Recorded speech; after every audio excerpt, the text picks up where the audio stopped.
The question we are solving now belongs to test series 2. It is of network theory subject. In specific, it belongs to DC networks. The question is numbered 18. As per the question, there is a network given, DC network given, which contains a independent source V1 in series with a resistor R1.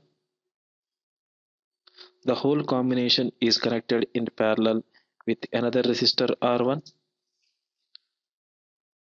which in turn has a dependent current source in parallel.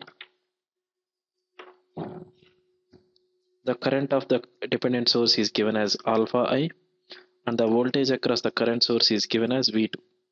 We have to find V2 divided by V1.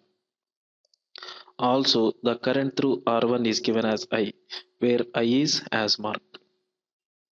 On applying nodal analysis at node X, which is marked, we see that V2 minus V1 divided by R1 plus V2 by R1 minus alpha I equal to 0, and I is equal to V1 minus V2 divided by R1, which on simplification becomes V2 minus V1 by R1 plus V2 by R1 minus alpha times V1 minus V2 divided by R1 is equal to 0.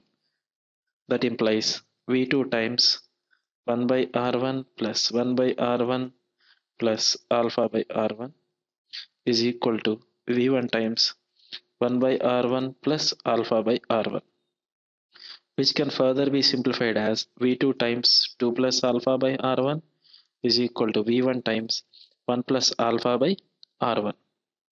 So R1 can be cancelled on both sides. So V2 by V1 becomes 1 plus alpha divided by 2 plus alpha. So the correct option is